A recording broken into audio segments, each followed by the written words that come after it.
Welcome out tonight. I did want to start, tonight is session 18, and today is November the 15th, 2022. Donald Trump just announced that he's a candidate for president again for the next presidential election. So that guarantees at least one thing: the next 2 years are going to be interesting. We thought the last 2 years, but we're kind of used to things just being kind of wacky, aren't we, the last few years? So the next few years may seem like normal, just the way it's been. Anyway, I wanted to start tonight by thanking those of you who have been coming to most of these sessions in person. It does make a big difference to me. I said when we started these sessions the first of this year, I envision myself at times being here all by myself, just starting the camera, talking to an empty room, knowing that I'd be sending it out online for others to watch. We started this largely as an outreach effort for this community. So I felt the Lord laying it on my heart, so I told him, if I'm by myself, I'm by myself. I did not put any pressure on any of the members of Liberty, no expectations. I just wanted to do this because I felt prompted to do it and leave the results in God's hands, and whoever wants to attend can attend. Whoever wants to watch online can. I hope it helps some of my fellow pastors in their studies. Hope it opens up the Word of God to all of us. I do appreciate that some who have been watching online have recommended it, shared the link to other people across the country, so that some of these are being watched by people in the Philippines, people in most other states, all over this country and others. The Bible says several different places in several different ways, cast your bread on the waters and they'll come back to you eventually. So that's kind of how I'm looking at these. Humanly, I certainly wish by the banners out front, by us promoting it on Facebook, and so the word is getting out. There's a lot of people being made aware of these sessions. The human side of me wishes the room had been filled by now with people showing some interest, wanting to know more about the end times, and being spiritually stimulated in the Word of God. But that's not my job, is to present the Word of God, and pray that God will bless taking it to the hearts and minds of other people. So you should have two documents. The one document is the timeline worksheet that has the 3 columns: what happens in the start, what happens in the middle, what happens at the end. We did spend an entire session on what happens in the middle. We spent an entire session on what happens at the start. And now we're combining the first 2 columns, showing how they work together. Because my goal in these particular sessions is what I'm calling continuity with anchor points. That's kind of how I'm looked at this. So there's a continuity through these 7 years, but there's certain things in here that are anchor points. For instance, Daniel 9:27 is an anchor point. So the first part of the verse is the first part of the 7 years. The middle part of the verse is the middle of the 7 years. And the last of the verse is the end of the 7 years. So that one verse takes us through all of the 7 years. And there's a statement made about each part of the 7 years. That's an anchor point. So you start building around it. We're going to get to 1131 tonight. That's another anchor point. So I drew an arrow up to the anchor because 1131 speaks about the abomination of desolation and the breaking of the covenant and the start of the Great Tribulation. So I drew a line back to the primary mention of the Great Tribulation, the time of Jacob's trouble. And then Daniel borrows from Jeremiah and talks about it in 11:31 and especially 12:1. We'll read those when we get to that. And then I draw an arrow to the New Testament verses that are drawn from that same passage, from 11:31 and 12:1. So this idea of continuity, it's always moving forward, it's flowing toward a destination. But along the way, he drives down stakes to let us know this event happens at this point, and then you can build everything around it. So I also added in blue above the timeline that Daniel 11:21 through 30 is the first half of the 7 years. Daniel 11:31 through 45 is the last half of the 7 years. So I had planned on, we dealt with the other document last week, Session 17, End Times Bible Study handout, 12 key points from the first 2 columns of the timeline worksheet. And we went through the first 6, then I said tonight we'd go through the next 6, 7 through 12. And we will, but I'm not going to do it like I did last week. I'm not going to go through each of these because we've already, I think, can you get each of those for Jolene? They're right up here in front. They're right up here in front. I meant to ask everyone if they had those. Both of those, one of each of those. Everybody else have those? So, session 17 and 18 are the 12 key points of the first 2 columns. We've already dealt with some of number 7 through 12, and we're going to deal with some more of them in detail in future sessions. So I thought it might be good tonight just to really make it simple to where we can all follow along and read together and make comments along the way, maybe raise some questions, is to take Daniel 11:21 through 11:45, the rest of the chapter, read through it, a running commentary, and it's going to cover the whole 7 years. And this passage doesn't get enough attention. Daniel 9, Daniel 2, Daniel 12. Daniel 11, one reason why it doesn't get enough attention, most commentators will say that it's mostly about our history. In other words, in the near future from Daniel. They will say that it's mostly about Antiochus during the time of the Maccabees. They'll say it's about Titus in the time of the Romans. But I've come to the conclusion that starting in verse 21 is talking about the final Antichrist. And I base that on some of the verses that lead up to this. We'll go back and read them briefly before we come back to chapter 11. Back in 8:26, these are all leading up to chapter 11. And all these visions, the angel keeps reminding Daniel about something really important. 8:26, and the visions of the evenings and mornings, which was told, is true. Therefore seal up the vision, which chapter 12 talks about the sealing of the vision. And we'll see it clearly is talking about the end of the age at the return of Christ. Therefore, seal up the vision, for it refers to many days in the future. So, this is language in prophecy that's kind of saying, I'm not talking about the near future. I'm talking about the distant future. The end of the age. Not just the next ruler, not just the next empire, because there's going to be succeeding rulers and empires, building up to a final 10-toed, 10-horned, 10-nation confederation headed up by what's called the little horn, the Antichrist. So all of these successive empires and rulers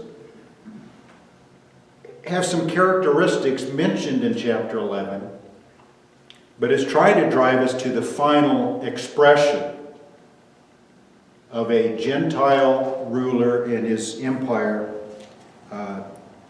oppressing the people of God, Israel.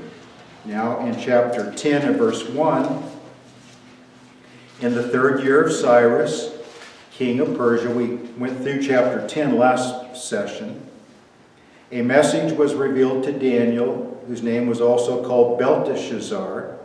The message was true, but the appointed time was long. So again, this language of, I'm not talking about short future, I'm talking about long future. And it's appointed time. It's not just rulers as they come along, empires as they come along. It's an appointed time, an elected time. And that's often language connected with the final 7 years and the final Antichrist. Appointed time. Then in chapter 10, verse 14, now I have come to make you understand, this is Gabriel talking to Daniel. I have come to make you understand what will happen to your people in the latter days. For the vision refers to many days yet to come. So again, not just the next main ruler, not just the next main empire, but way down there at the end is what I'm talking about. To show this conclusively in chapter 12 and verse 9, he said, "Go your way, Daniel, for the words are closed up and sealed till the time of the end." I think that's clearly talking about the soon time leading to the return of Christ. And the idea of they're sealed up carries us right over to Revelation and the unsealing of the 7 sealed scroll. So down there in the future, Revelation and the 7 seals. So this idea of sealing and unsealing is definitely at the time of the end. And then verse 13, the book of Daniel closes out, "But you go your way till the end, for you shall rest and will arise to your inheritance at the end of the days." When is the resurrection? When will he receive his inheritance? At the return of Christ and the resurrection. Down there at the very end. So all of these verses are simply like Gabriel reminding Daniel, I'm not talking about your lifetime or the next lifetime or the next lifetime. I'm talking about, that's why Jesus in Matthew 24:15 said, stop right here, go to Daniel, and you'll get a lot of answers about what I'm talking about in Matthew 24. So anyone studying Matthew 24 needs to spend a lot of time in Daniel. Because Jesus basically is saying in Matthew 24, I'm just going to hit the high points. If you want to know a lot more details, go to Daniel. I already was back there with him, telling him what to write down. So it's really Jesus speaking through Daniel, and then, 500 some years later, speaking it himself to his disciples. But it's the same words. But he told them that Daniel had a lot more detail. So go back and read and understand. So let's start in 11:21. And to put it in context, verse 20, there shall arise in his place one who imposes taxes on the glorious kingdom, but within a few days he shall be destroyed, but not in anger or in battle. So we're going to find out that this Antichrist is he's less of a warrior, even though he does include war and battles and killings and so forth. You have to, if you're going to grab all the power. But he comes in politically. He comes in peaceably. He comes in deceitfully.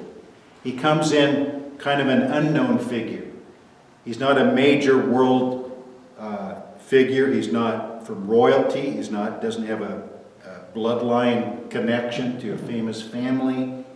He's kind of an unknown in the shadows. And evidently, this person in verse 20 is going to be destroyed, whoever it is. This is the one that the Antichrist fills the vacuum and takes over from. He'll be destroyed, but not in anger or in battle. So whoever destroys him is going to destroy him politically. Or in a big scandal. However he destroys him, it's not going to be in anger or in battle.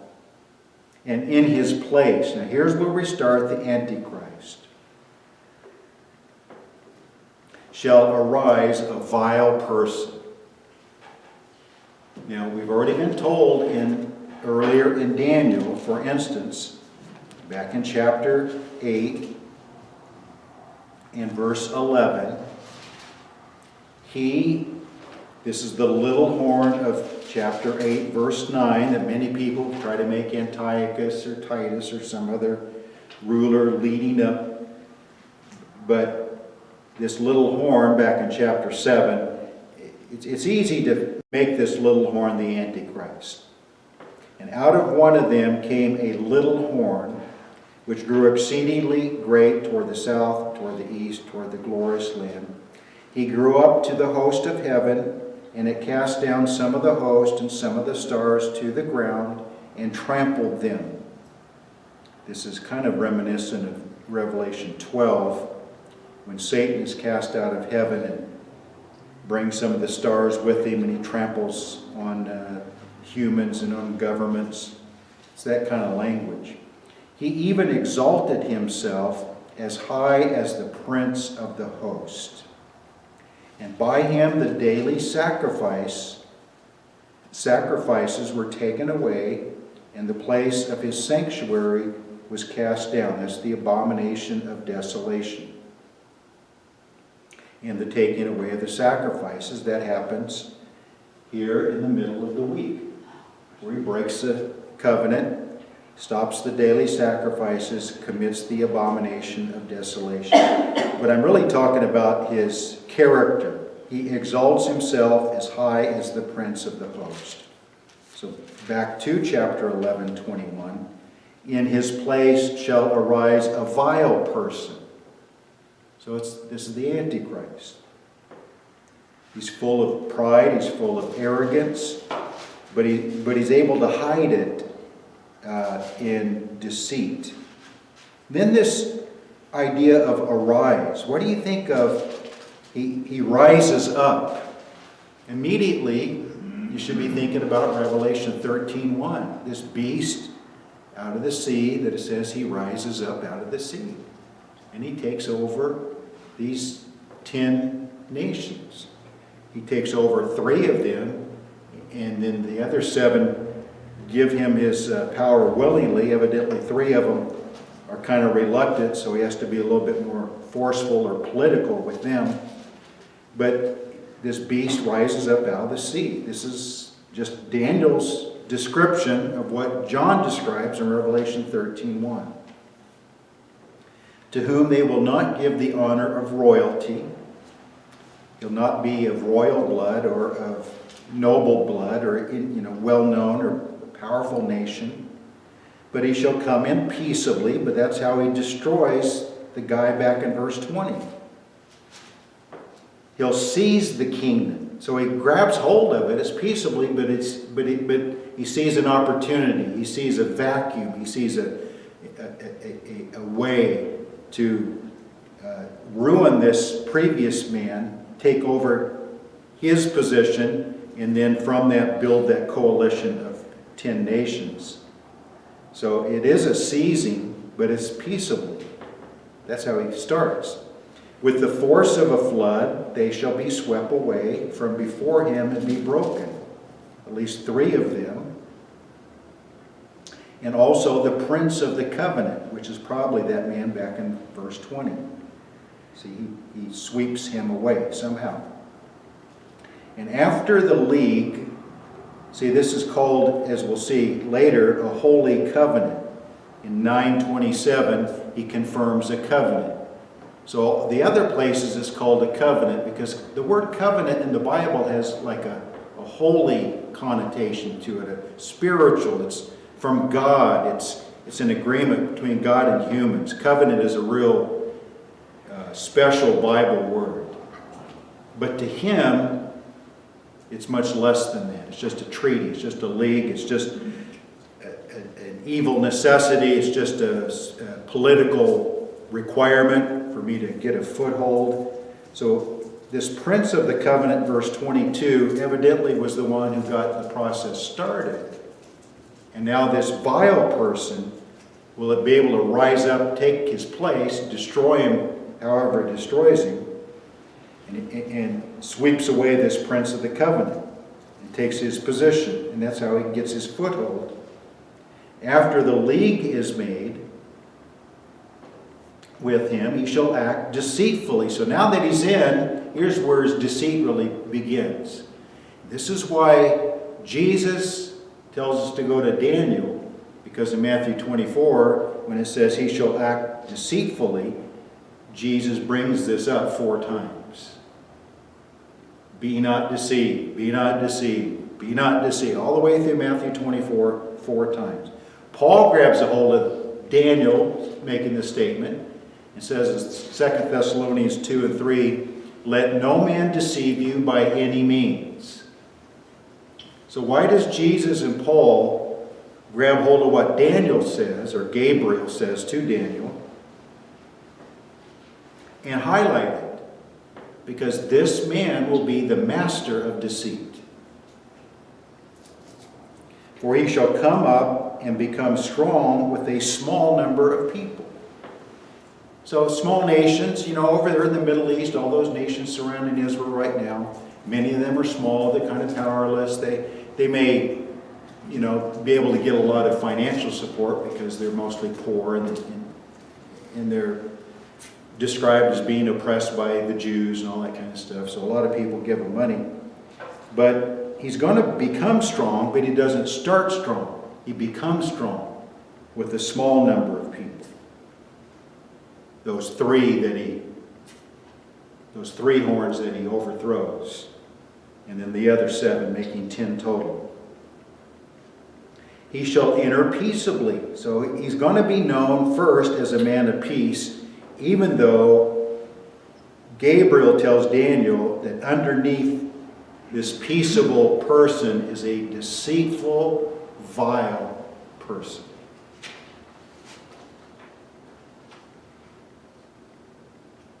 There's been this is not hard to understand, is it?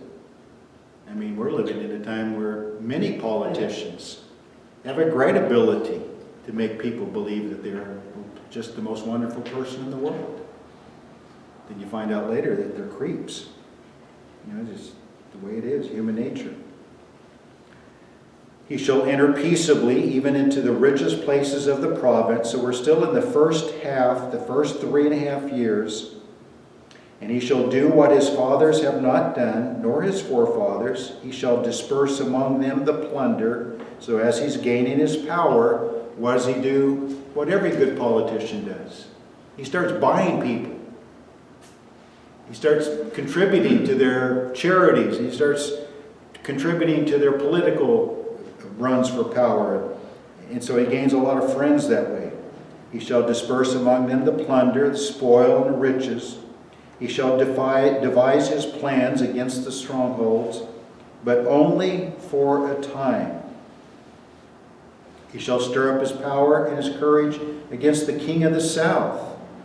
So he starts out up in the north, Syria, Turkey, Iraq, one of those north of Israel, and the king of the south, so the Arabs, whether it be Egypt or Libya, one of those countries down there, Saudi Arabia.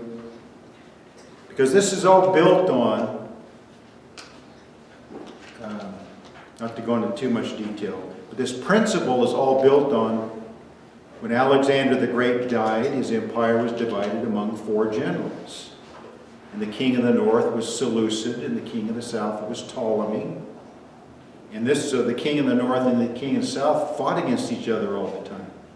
Well, he's taken that same principle and carried it down to the end times. And we see over there now, even among the Muslim countries, the northern Muslim countries, especially like Iran, they hate Saudi Arabia. They want to destroy Saudi Arabia. Saudi Arabia tries to stay friendly with the U.S. to protect them against Iran, but they're both Muslim countries. So there's something about the northern, old Persian-based countries, the southern Arab-based countries, they've always hated each other. Just because they're Muslims doesn't mean they are friends. So this ancient clash between the north and the south of Israel is still coming into play during the tribulation period. So he shall stir up his power and his courage against the king of the south with a great army. Now this could be Saudi Arabia with all their money, and the United States helping them. It could be Egypt, because Egypt and Saudi Arabia are two of the more, even though they're rabid Muslim countries, they're two of the more neutral countries now toward Israel. Why? Because it's good business to do business with Israel. So they're less hostile. Not Iran. They don't care about any of that. They want to destroy Israel. They're very public about it. So he's trying to get everyone on his side. And in this case, it's going to come to battle. The king of the south shall be stirred up to battle with a very great and mighty army, but he shall not stand, for they shall devise plans against him. And a lot of this is about the Holy Covenant, this 7-year agreement that has divided the Muslim world. And that's easy for us to see. Any peace agreement with Israel and allowing them to have access to the Temple Mount, and to Jerusalem, and to their own land is going to divide those countries over there. We've already seen it divide those countries over there. What little treaties have come along in our lifetime. There's not general agreement between those countries. But he shall not stand, for they shall devise plans against him. Yes, those who eat of the portion of his delicacies shall destroy him. His army shall be swept away. Many shall fall down slain. So the king of the north, whoever that is going to win this conflict. And it's just going to gain him even more power. Both these kings shall be bent on evil. They shall speak lies at the same table. Now, we don't know if they're lying toward each other or because of his victory over the kings, the group of the south. They now come together and devise evil against Israel. How can we break this covenant and destroy them? We've made them a lot of promises. They are prospering. They're at peace. So maybe we can secretly figure out a way to break this and go against them. They shall speak lies at the same table, which is what happens all the time in the world right now in negotiations, so it's no different. But it shall not prosper, for the end will still be at the appointed time. While returning to his land with great riches, because he's won the victory, now his heart will be moved against the Holy Covenant. Why?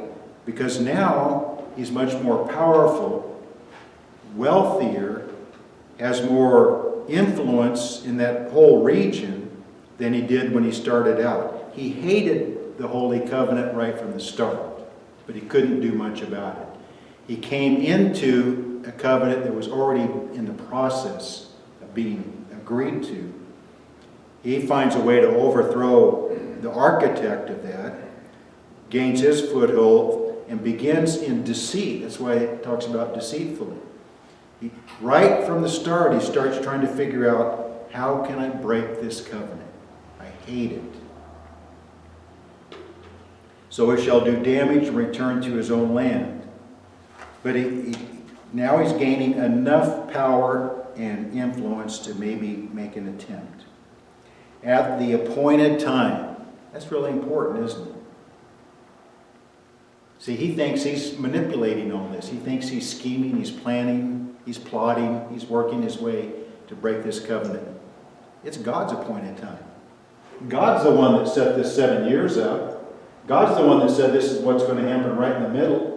God said this is what's going to happen the last 3.5 years. God's going to say, it's time. But God's in control of all of it. It's the appointed time. While returning to his land with great riches, his heart shall be moved against the holy covenant. He shall do damage to return to his own land, wherever it is, Syria, Turkey, wherever it is north of Israel. At the appointed time, he shall return and go toward the south. Now this is, I think, for the purposes we might see, to now go against Israel, or to capture Jerusalem. But it shall not be like the former or the latter, for ships from Cyprus, we've read this before, Chittim or Cyprus, from the west, western naval powers, shall come against him. So even though he's won a regional victory and has consolidated a regional power base, the Western nations are going to probably say, now you're going too far. You guys fought against each other. You worked it out. You won your victory. That's one thing. But now we see your plan is to destroy Israel. And evidently there's going to be still enough support of Israel in the middle of the 7 years to at least slow him down, stop him in this initial effort. Ships from Cyprus, from the west, shall come against him. Therefore he shall be grieved. And it may not even come to a battle. They may present a strong show of force. He'll say, I don't think I can really overcome. I see I don't have as much support as I thought I did. I'm jumping the gun a little bit. So he pulls back, because it doesn't even seem like there's a battle that takes place here. Therefore he shall be grieved and return in rage. So this just makes him even madder. Against the holy covenant and do damage. So he shall return, lick his wounds, plan for another day, and show regard for those who forsake the holy covenant. Forces shall be mustered by him. And here's verse 31. That's why I have 11:31 right here. It's an anchor point. This is the abomination of desolation, the breaking of the holy covenant. They shall defile the sanctuary fortress. That's the temple, the city. Then they, the people of the prince, as it said in 9:27, the people of the prince to come. So his armies, his people, his political figures. They shall take away the daily sacrifices and place there the abomination of desolation. So that's the two events that happen in the middle of the week. Now, if you look at the session 17 and 18 End Times Bible Study handout, number 6, I say Daniel 11:30, he becomes enraged against the covenant, but he lacks what point 7 gives him. See, the ships of Cyprus came against him and stopped him. But something happens between verse 30 and 31, and I think it's point number 7. Revelation 13, 1 through 4. Let's just go over and read that real quick. How am I doing on time? Okay, I think we're pretty good.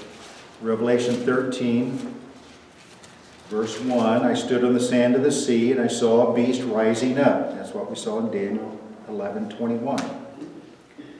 Out of the sea, having 7 heads and 10 horns, because he had taken over 3.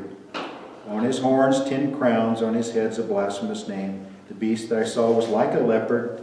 His feet were like the feet of a bear, his mouth like the mouth of a lion. So that takes us back to Daniel, doesn't it? Daniel 7, those animals that represent the empires. And the dragon gave him his power, his throne and great authority. When did the dragon give him his power, his throne, and great authority? Back in chapter 12, in verse 9, the great dragon was cast out, that serpent of old, called the devil and Satan, who deceives the whole world. Who deceives the whole world. So the Antichrist, for the first 3.5 years, acts deceitfully. Now he's going to be incarnated by the greatest deceiver of all, Satan. He was cast to the earth. His angels were cast out with him. Now heaven rejoices in verse 10, but not the earth. Woe, verse 12. Rejoice, heavens. Woe to the inhabitants of the earth and the sea. For the devil has come down to you having great wrath, because he knows he has a short time. That short time is 42 months. Time times half a time. 1,260 days, 3.5 years. Now he's confined to the earth. No more access to heaven to accuse the saints. He embodies this man of sin, as it says in 13:2. How does the dragon give him his power? Because the dragon is cast down to the earth, and he somehow, as an imitation Christ, as an imitation God the Father and God the Son, he embodies or incarnates this man. Takes complete control over him. It's the same time that one of his heads, as it had been mortally wounded, and his deadly wound was healed. And because of that event, see, they can't see Satan embodying him, but they can see him dying and resurrecting. And something about that event, along with Satan embodying him, he changes from an Antichrist to the Antichrist, full of the power of Satan. And it happens right here. And that's what gives him now the power that he thought he had earlier. He thought he had the power earlier in Daniel 11. He thought he had the power in Daniel 11:30. But he found out he did not yet have the power he thought he had. He was turned back. But in 11:31, he has the power to break the covenant and commit the abomination of desolation. How does he have the power now? Well, he has a death and resurrection event, and Satan's embodying him now. He's a different man. And now he's unlike any man who's ever lived. So 11:31 is it's another anchor verse. And I tie it back to Jeremiah 37. This is the time of Jacob's trouble. This is when the great tribulation begins. If you want to go ahead and skip to 12:1 of Daniel, at that time, which is just a recap of chapter 11. At that time, Michael shall stand up, the great prince who stands watch over the sons of your people. There shall be a time of trouble, such as never was since there was a nation, even to that time. And at that time your people shall be delivered. Yeah, they're going to be delivered after 2/3 of them are killed. And the other third has to go off into the wilderness and be protected by God. So it's not like they're going to be delivered not experiencing any death or pain, but they're going to be delivered. When it's all over, they're still going to be there, is the point. When does this great tribulation begin? Back in 11:31. So the rest of the chapter is talking about the last 3.5 years. Then I give the verses in Matthew that describes the same thing. Jesus said, when you see the abomination, desolation, then shall there be great tribulation, such as there never was. Revelation 7:14 talks about the great tribulation also. So back to Daniel 11:31. Those who do, for 32, those who do wickedly against the covenant, he shall corrupt with flattery. So he's going to be getting more and more people on his side. My own personal opinion is that this death and resurrection event happens because he tries to destroy Israel and recapture Jerusalem, and somehow the Jews assassinate him. I think that's going to be how it works out. But because they were involved in killing him, it's going to turn more of the world against them.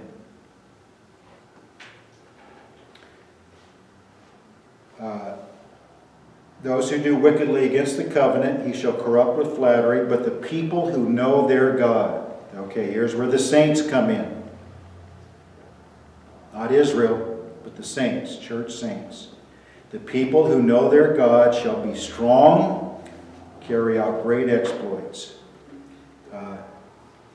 There's a lot to be said on this, but not only is there great tribulation and great deception in the middle, I like to also say there is great grace. To the same level that the deception increases and the tribulation increases, God's grace to the saints will increase proportionately. So even in the face of the beginning of the Great Tribulation, when this man becomes a wild animal, he becomes like Saul of Tarsus on a world stage, destroying anyone that he's against.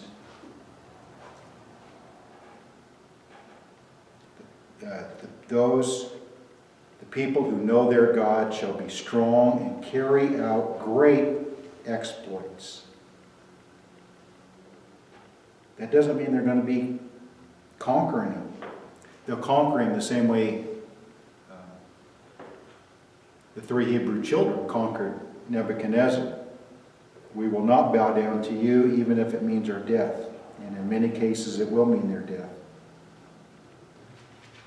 Those of the people who understand, it's the same people. Those who know their God are those of the people who understand.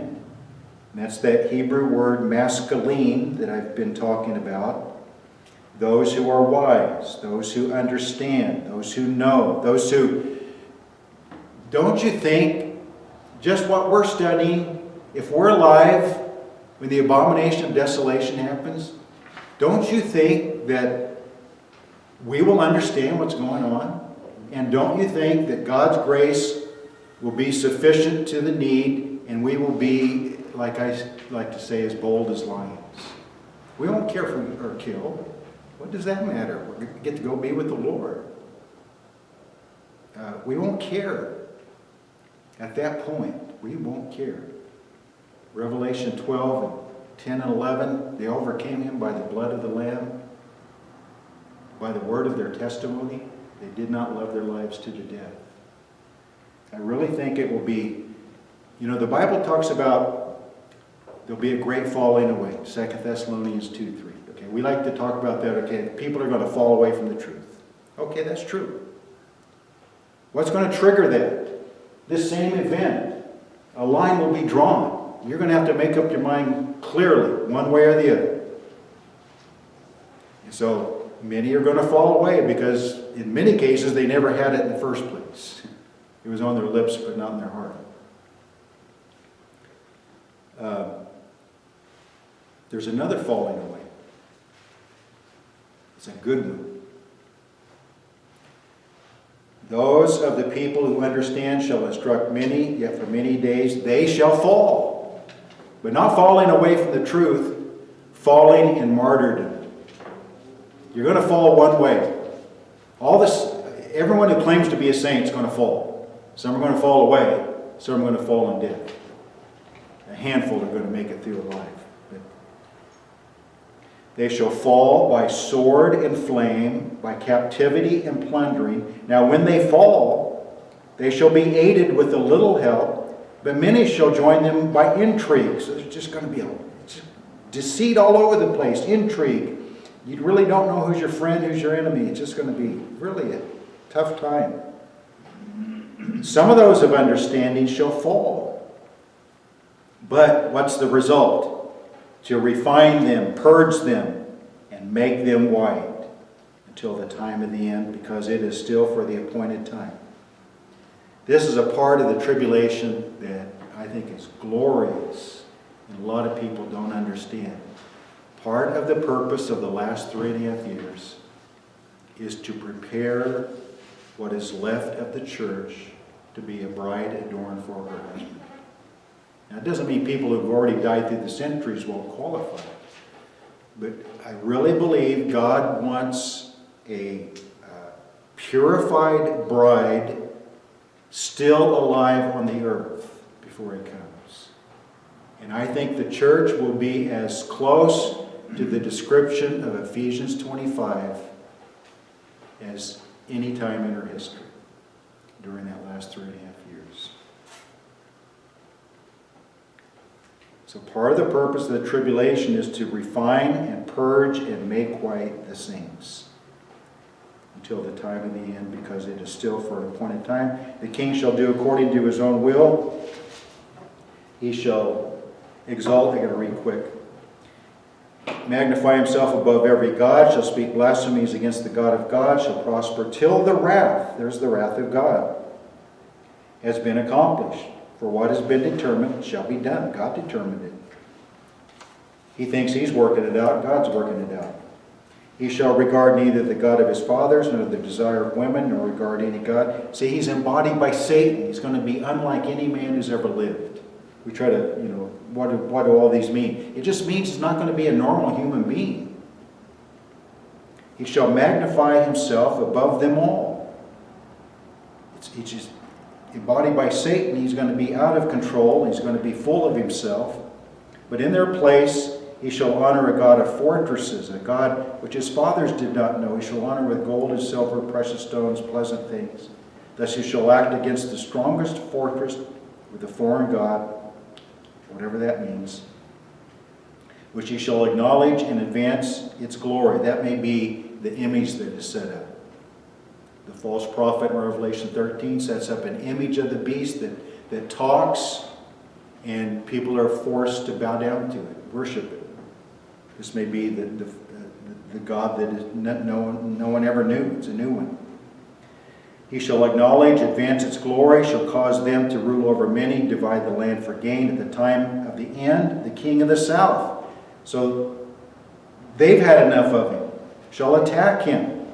See, he's not going to have like this complete control over the world. He's a regional power with worldwide influence.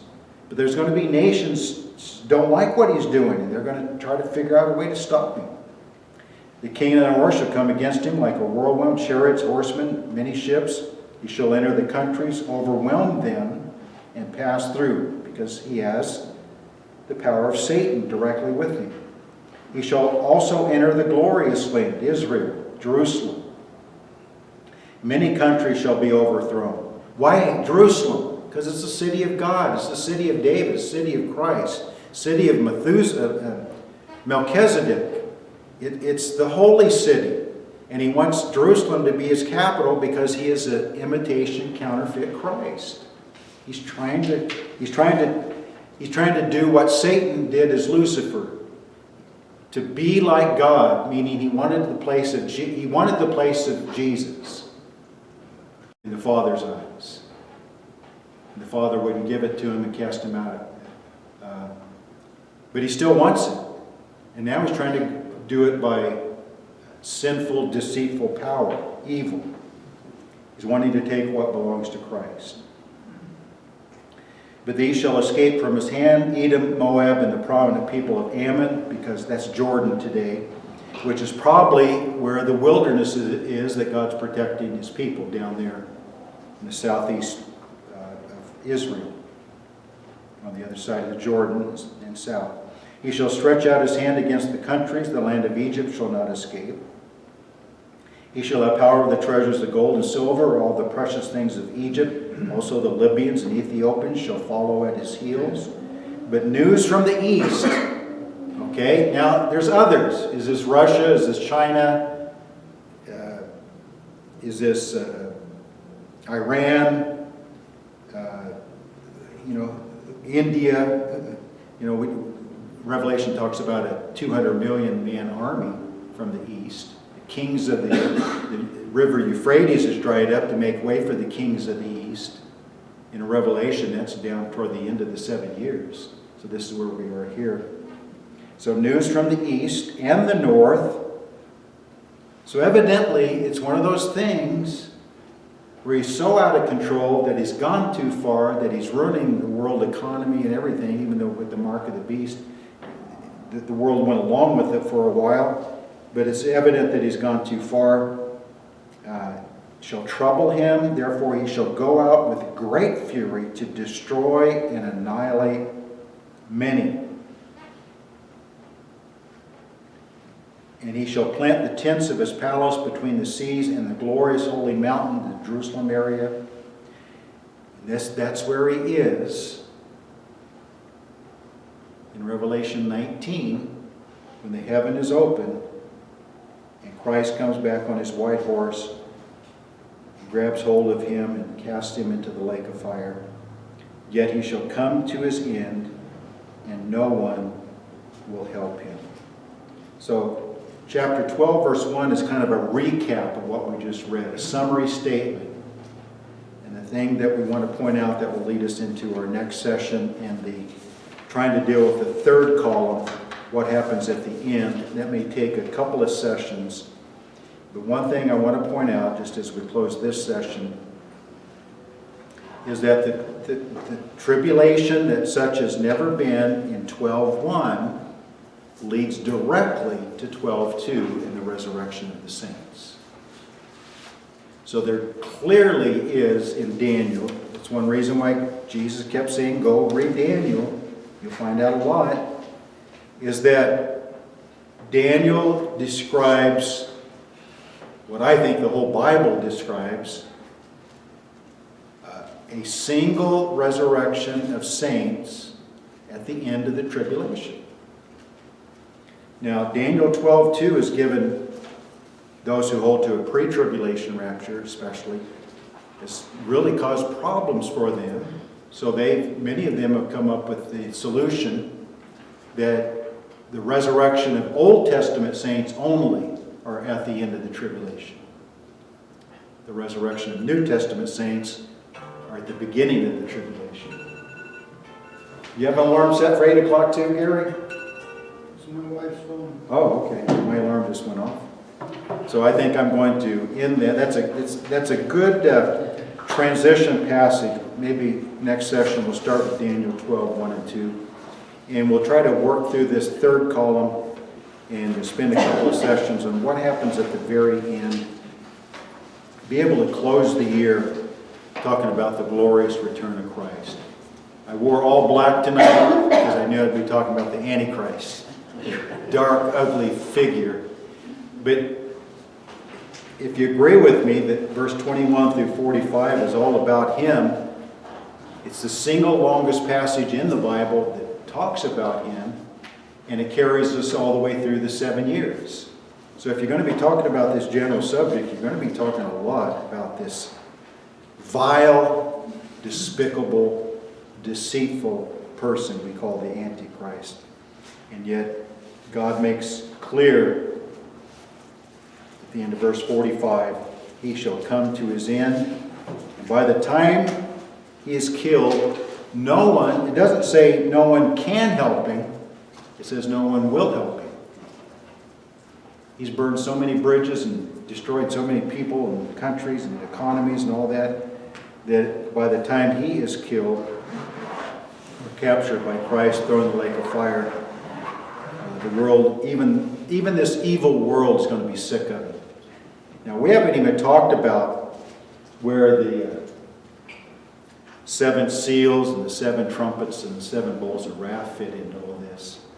So we'll eventually get there. There's a lot to talk about on that. So I'll stop this, if you could stop the video, so that we can just open it up for discussion. Appreciate it.